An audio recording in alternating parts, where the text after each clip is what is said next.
In the ever-growing world of e-commerce, speedy transactions are the norm. Where do contracts fit into this all-electronic environment? And what constitutes a legally binding agreement? I'm Shaun Benater, attorney specializing in information technology law.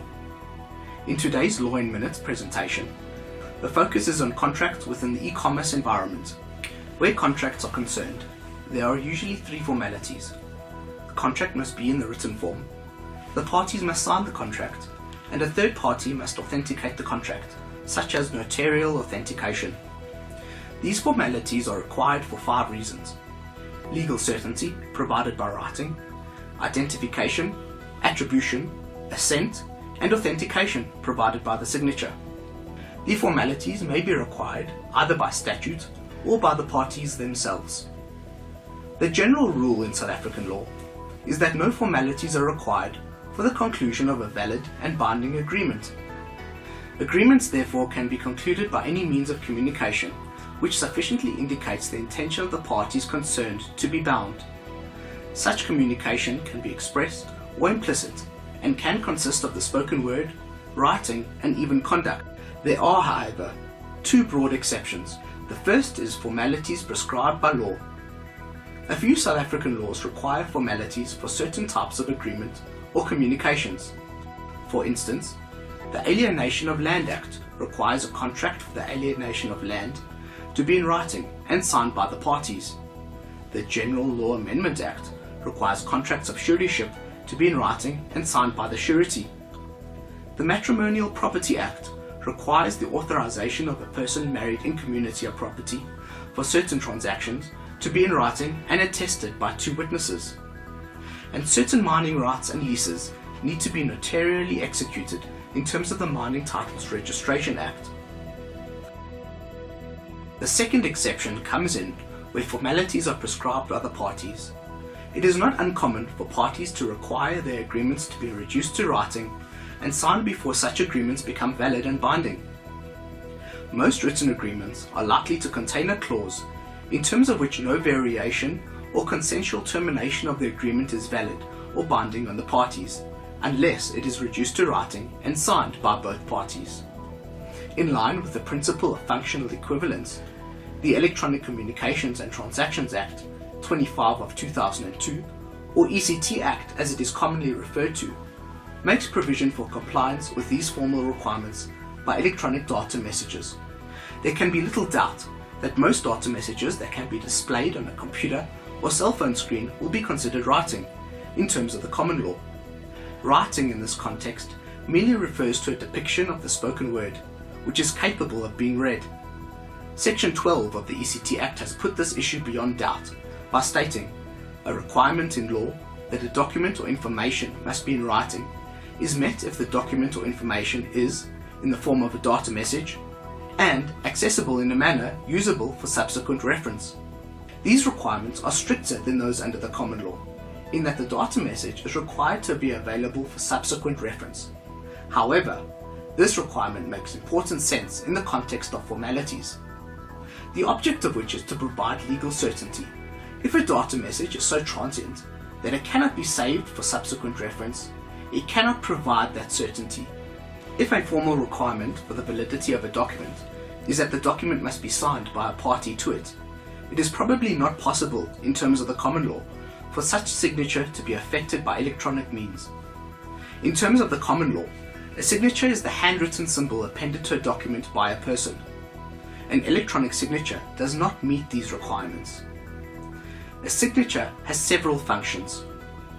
It identifies the person assenting to or attesting the document. It attributes the document to a specific person.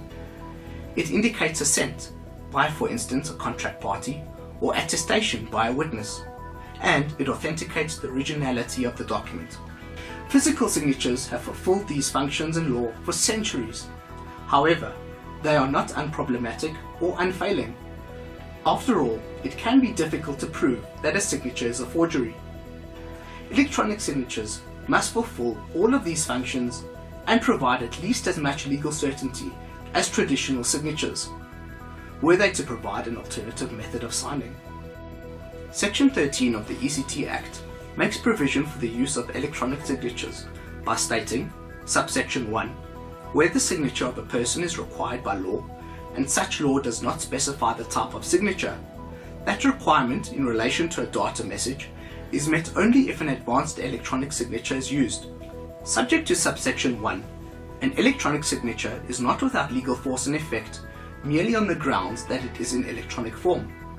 Where an electronic signature is required by the parties to an electronic transaction and the parties have not agreed on the type of electronic signature to be used, that requirement is met in relation to a data message if A method is used to identify the person and to indicate the person's approval of the information communicated, and B, having regard to all the relevant circumstances at the time the method was used, the method was as reliable as was appropriate for the purposes for which the information was communicated. When advanced electronic signature has been used, such signature is regarded as being a valid electronic signature and to have been applied properly, unless the contrary is proved. Where an electronic signature is not required by the parties to an electronic transaction, an expression of intent or other statement is not without legal force and effect merely on the grounds that A, it is in the form of a data message, or B, it is not evidenced by an electronic signature but is evidenced by other means from which such person's intent or other statement can be inferred. Section 13 draws a distinction between two situations, namely when a signature is required by law and when it is merely required by the parties to an electronic transaction. When the law requires a signature, that signature must meet the requirements of an advanced electronic signature. The use of an advanced electronic signature puts the onus of proof on the person attacking the validity or proper application of the signature. An advanced electronic signature can only be issued by a service provider that has been accredited in terms of Section 37 of the ECT Act. At this stage, the only entity authorized to issue advanced electronic signatures is Law Trust. Law Trust was the first accredited authentication service provider in South Africa and remains to be the only private company accredited under the requirements of the ECT Act. For the provisions of advanced electronic signatures, when the signature is merely required by the parties themselves, any kind of data message that sufficiently identifies the person and indicates his or her approval should be adequate. Section 13 adds that regard should be had to whether the method used was as reliable and appropriate under the circumstances, taking into account the type of information communicated. Section 13 strives to give functional equivalence to electronic signatures by requiring two things. Firstly, a signature must be adequate to link the message to a specific person, the author of the signature. This ensures identification and attribution. Secondly, a signature is to indicate reliably a person's approval of the document or text, thereby establishing assent and authentication. Of course, as is the case with other formalities, the parties are free to agree on the kind of electronic signatures that will be regarded as sufficient by them. The law sometimes requires authentication of documents by a trusted third party, such as a notary public. Section 18, subsection 1 makes provision for this kind of formality. Where a law requires a signature, statement, or document to be notarized, acknowledged, verified, or made under oath, that requirement is met if the advanced electronic signature of the person authorized to perform those acts is attached to, incorporated in, or logically associated with the electronic signature or data message. It's clear that the ECT Act provides a solid foundation in terms of what is required to ensure legally binding contracts in an electronic trade environment.